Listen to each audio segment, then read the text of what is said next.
घंटे में स्वागत है आपका। मैं हूं योगेंद्र, आप देख रहे हैं बजट विशेष। बजट से क्या उम्मीद थी, हर किसी ने अपने तरीके से, अपने नजरिए से, अपने अंदाज से बयां किया था, लेकिन हम बात कर रहे हैं अब बजट आ चुका है। कोरोना काल का ये बजट हर वर्ग को उम्मीद थी, लेकिन क्या कुछ खास रहा।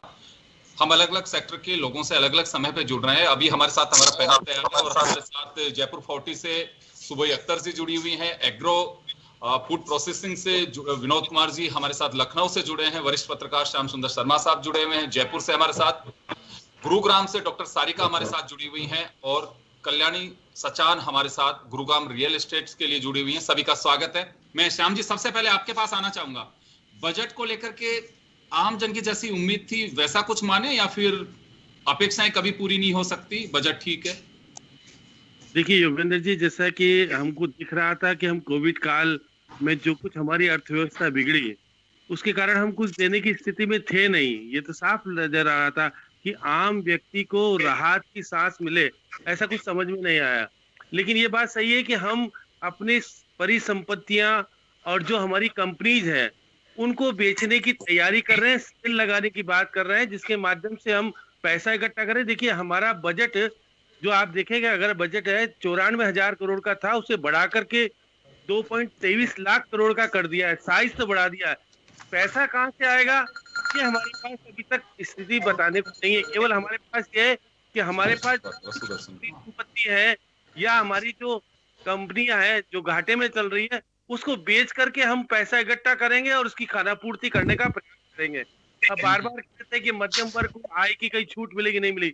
75 साल के व्यक्ति को हमारा जब आजादी का 75वां साल बना रहे हैं तो हमने केवल उनको नमस्कार किया है, कहा है कि हम आपको रिटर्न भरने की छूट प्रदान करेंगे, बाकी कोई छूट नहीं देंगे।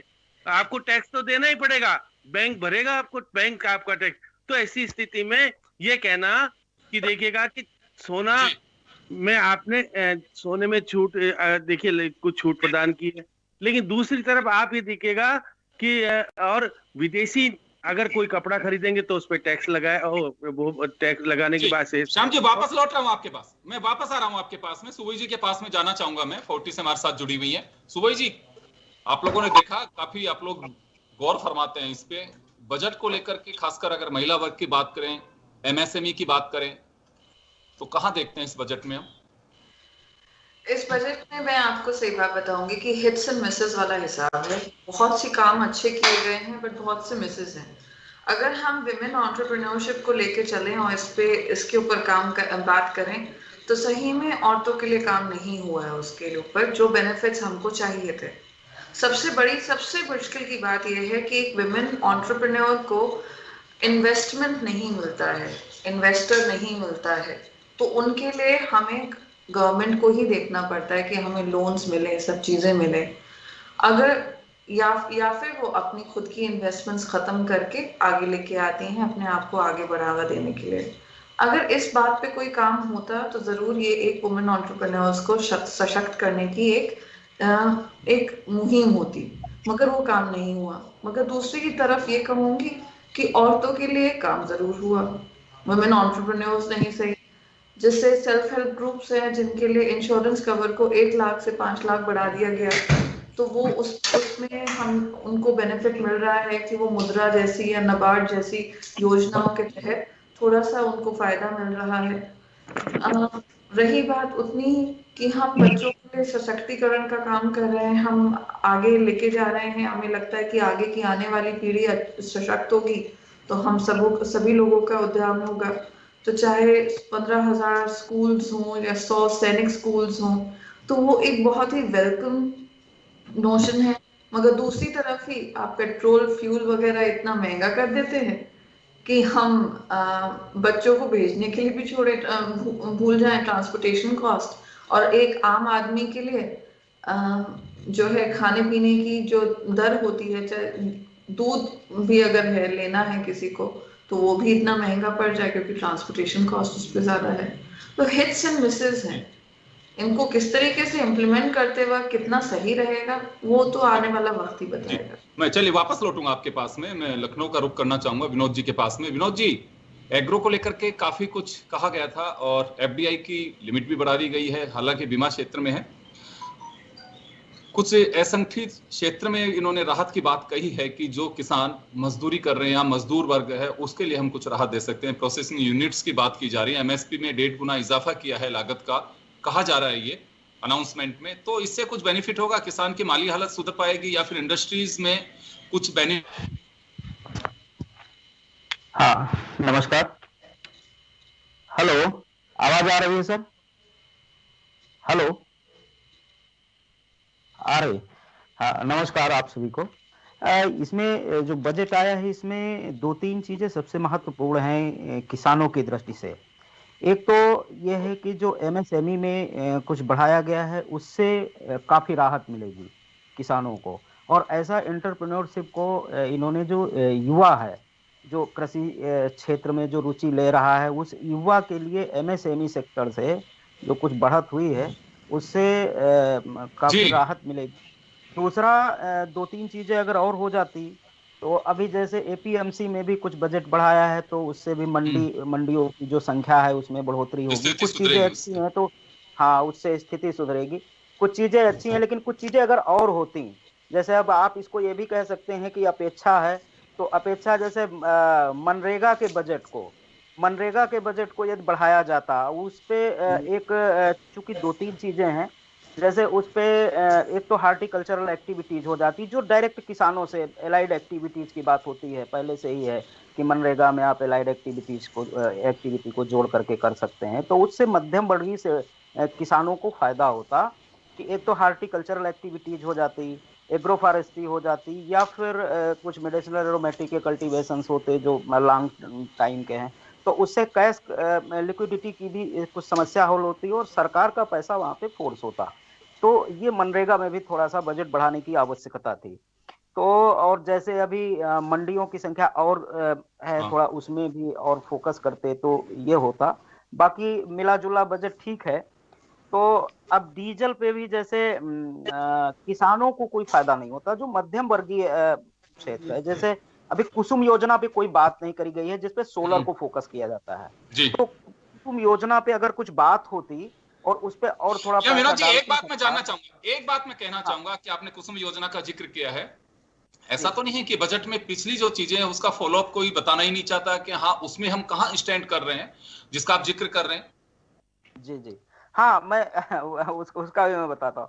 कुसुम योजना का अनाउंसमेंट तो पिछले बजट में भी हुआ था लेकिन उसमें बहुत ज्यादा कुछ काम नहीं हुआ है, बहुत ऐसा कुछ हुआ नहीं है, और इसको जिले स्तर से किया गया है लेकिन अभी उतना काम नहीं हुआ है। लेकिन उसको थोड़ा फोकस करना चाहिए क्योंकि जो मिडिल क्लास है जब तक वो सोलर पे नहीं जाएगा, वो सोलर पंप में नहीं जाए या सोलर की जो भी सुविधाएं हैं उसको नहीं पाएगा। अभी स्थिति बहुत दूर की है, तो इस पे थोड़ा सा ज्यादा वापस आऊंगा विनोद जी वापस लौटूंगा मैं आपके पास में। डॉक्टर सारिका का रुख करना चाहूंगा गुरुग्राम इस वक्त में। डॉक्टर सारिका आपके पास आना चाहूंगा। मेडिकल एंड हेल्थ को लेकर के कहा तो ये जा रहा है कि बजट में इजाफा भी किया है और मोटा बजट दिया जा रहा है क्योंकि कोरोना काल में 2 जगह पे बड़ा लोगों का फोकस था कि एक तो मेडिकल एंड हेल्थ में आम आदमी को क्या मिलेगा, दूसरा रोजगार के संसाधनों की क्या स्थिति पर होगी, इंफ्रास्ट्रक्चर पे क्या पोजीशन आएगी, तो इस पर मैं जरा जानना चाहूंगा। जी 2 चीजें तो है, इन्होंने मोर देन डबल कर दिया है, एटलीस्ट जो वैल्यूज हमें दिखा रहे हैं कि 2.23 लाख करोड़ हो गया है, which is a very good thing, welcome step. आपको बताना चाहूंगी 2 साल पहले 56,000 करोड़ था, पिछले साल 94,000 करोड़ था हमारा हेल्थ बजट। इस बार उन्होंने 35,000 करोड़ तो वैक्सीन के लिए रखा है, और मैं समझ रही हूँ कि इसका अगर इवन 200 रुपीज लगाए वैक्सीन का कॉस्ट, तो I can see that 65 crore people will be able to get 2 doses of vaccine, which is a very very huge amount. और ये सराहनीय कदम है सरकार का कि इतना पैसा इन्होंने वैक्सीनेशन के लिए रखा। तो मैं उम्मीद कर रही हूँ कि जल्द से जल्द, वैसे भी इनका प्लान ये था कि 3 करोड़ हेल्थ वर्कर्स को पहले 3 महीने में लग जाएगा, और मैं होप कर रही हूँ कि इन्होंने अगर इतना बजट प्लान किया है तो पहले ही साल में एटलीस्ट 65 करोड़ लोगों को 2 डोजेस ये वैक्सीन के लग जाएंगे, जो एक it will be a huge step for handling the Covid. Having said that, इन्होंने एक आत्मनिर्भर स्वस्थ भारत योजना अब शुरू की है जिसमें 64,000 crore over a matter of 6 years. Well, I don't think that the finance minister can talk about 6 years जब उनके पास सरकार सिर्फ 4 साल की बची है, तो वो 6 साल की योजना कैसे बना सकते हैं? ऑब्वियसली ये नंबर्स बढ़ाने की बात है. उन्होंने बेसिकली 10,000 करोड़ पर ईयर रखा है, बहुत वेलकम स्टेप है, लेकिन I would like to remind you कि ऐसा एक डिफरेंट नाम से इन्होंने 2 साल पहले भी प्रोजेक्ट लगाया था कि वेलनेस सेंटर्स किए जाएंगे. वो 12 लाख वेलनेस सेंटर्स का क्या करंट स्टेटस है, हमें आज तक कभी किसी ने बताया नहीं, ना कोई वेबसाइट बताती है. तो मैं बस ये रिक्वेस्ट करना चाहूंगी कि सिर्फ अनाउंसमेंट से तो काम नहीं होगा, अगर follow up is also a must. अगर पॉलिसी बनाई जाती है तो फॉलोअप जरूरी है. और तीसरी चीज मैं ऐड करना चाहूंगी, मैं उम्मीद कर रही थी डॉक्टर सारिका, ऐसा नहीं लगता है कि बजट में एटलीस्ट फाइनेंस मिनिस्टर को ये भी बताना चाहिए कि पिछले चाहे आधे घंटे का ही समय लगेगा, देश उसको टॉलरेट कर सकता है, कि हमने पिछली बार जो किया था उसमें ये हमारी उपलब्धियां हैं और इतना हम इस पे खर्च कर चुके हैं और ये हमारा रिमेनिंग पार्ट है जिसमें इस वजह से हम नहीं कर पाए. एक ऑडिट की बहुत ज्यादा जरूरत है. द पॉइंट, अगर हम लोग घर में भी बजट करते तो ऑडिट किया जाता है कि भाई पिछले साल किसमें हम आगे निकल गए, किसमें हम पीछे छूट गए. लेकिन अनफॉर्चुनेटली ये जो सरकार है ये कभी पीछे का कोई हिसाब किताब देती नहीं है, नई अनाउंसमेंट्स करती है, which I welcome. I am very very happy कि डबल हो गया बजट. पर मैं उम्मीद करूंगी कि जो एक उन्होंने पिछले साल वो आयुष्मान भारत की स्कीम निकाली थी, मैं उम्मीद कर रही हूँ कि ज्यादा लोगों को इस अम्ब्रेला के अंदर लाया जाए, इरिस्पेक्टिव कि उसके पास मोबाइल फोन है या गाड़ी है या फ्रिज है या टीवी है. अगर किसी को जरूरत हो तो उसको आयुष्मान भारत के तहत फ्री ट्रीटमेंट मिलना चाहिए. मैं उम्मीद करूंगी that India should aim for getting universal health insurance, जो सबसे बड़ा रीजन है फार्मर्स का भी डेट का जाने के लिए, और जो गरीब लोग हैं सबसे ज्यादा लोन हेल्थ पे ही लेते हैं. तो बीमा क्षेत्र में जो 49 से 74 कर रहे हैं, इसका कोई बेनिफिट मिल पाएगा, आप जो कह रही हैं उस पे? देखिए, बीमा क्षेत्र में पैसे डालने से अगर हेल्थ अच्छी हो जाती तो कितना मजा आता, लेकिन ये कितने हजारों करोड़ जो बीमा क्षेत्र में डाल रहे हैं, उससे अगर उतने 1000 करोड़ या हॉस्पिटल के इंफ्रास्ट्रक्चर में खर्च करते, डॉक्टरों की सैलरीज पे खर्च करते, तो इसका डायरेक्ट इम्पैक्ट देश को फायदा होता. ये सिर्फ बीमा कंपनियों को फायदा करने से आराम नहीं, सेहत. चलिए मैं वापस लौटूंगा. मैं कल्याणी सचान है हमारे साथ में. रियल एस्टेट को क्या मिला, क्योंकि इंफ्रास्ट्रक्चर का काफी जिक्र किया गया है और सबको मकान मिलेगा, इसका एक बार फिर रिपीटेशन हुआ है. जी कल्याणी, आप सुन पा रहे हैं हमें?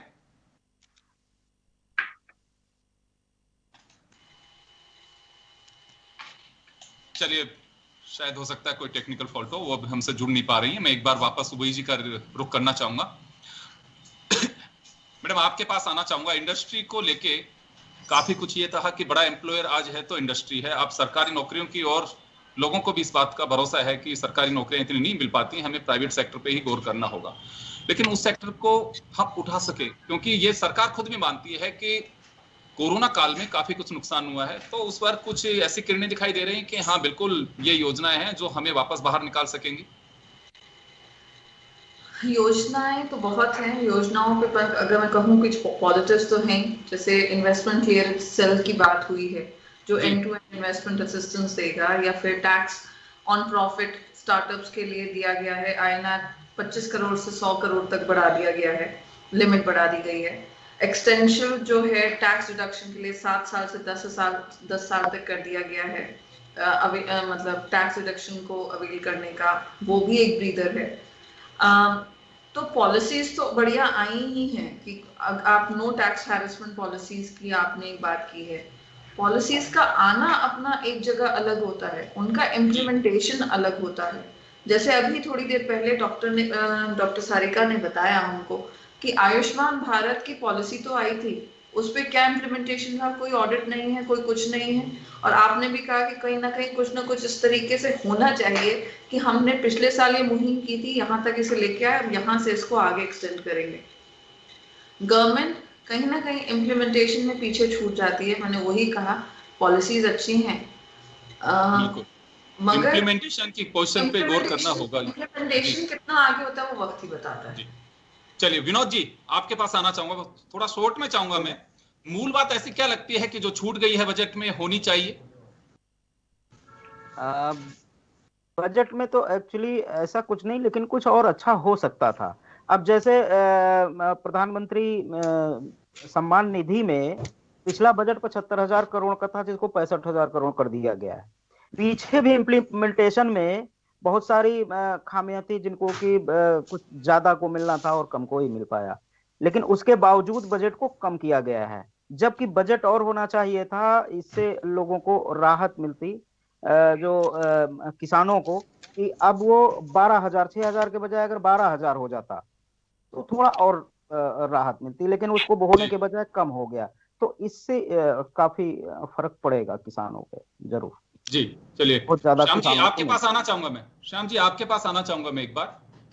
आपको अच्छे से ध्यान होगा कि कोरोना काल की एक अमिट छाप ऐसी रही है कि जो इतिहास के पन्नों पे जरूर लिखी जाएगी। जैसे आज भी जो लोग बुजुर्ग हैं कहते हैं कि 1947 में जब विभाजन हुआ था मुल्क का, उस वक्त की त्रासदी आज भी लोग झेल रहे हैं। ये भी एक त्रासदी में विभाजन जैसी तो नहीं कह सकते, लेकिन सड़कों पे जो सैलाब हम सब लोगों ने देखा वो किसी से छिपा नहीं है। इससे मजदूर हो गया, और जो पोजीशन उसकी है उसको लेकर ये कह सकते हैं कि असंगठित क्षेत्र के मजदूरों के लिए कुछ किया है। दावा ये कर रही है सरकार भी और बीजेपी की, one nation one ration card, जिसका मुझे लगता है कि बीच में अनाउंसमेंट कर चुके हैं ये।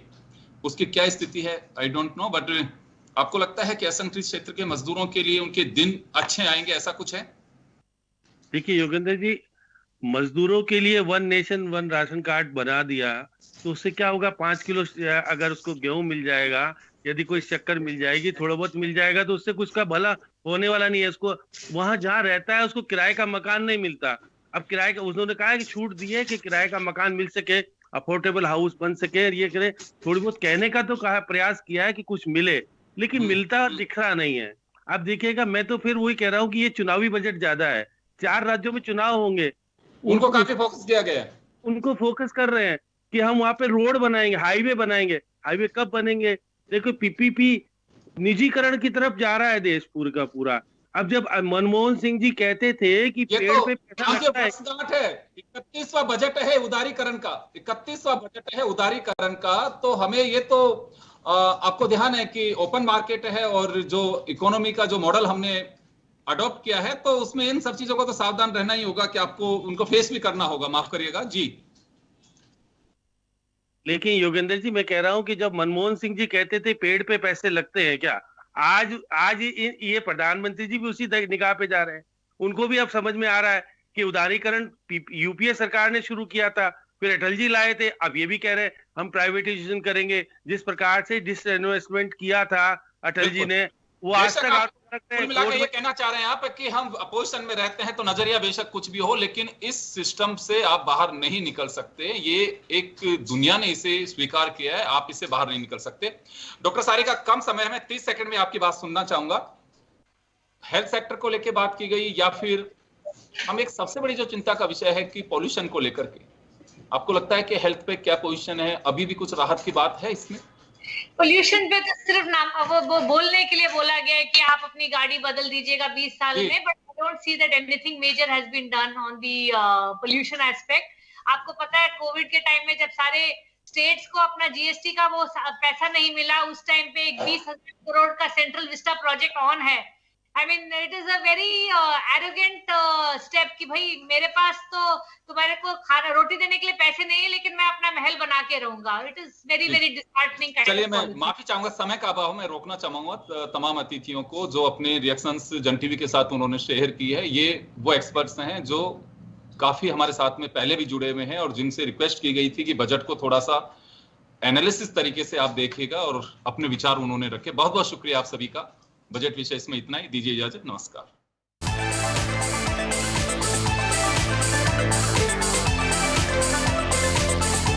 आपका जन टीवी अब मौजूद है टाटा स्काई पर 1185 पर और साथ ही एयरटेल पर 355 पर, और इसके अलावा भी सोशल मीडिया और ओटीटी प्लेटफॉर्म पर। देखते रहिए जन टीवी, जन जन की आवाज।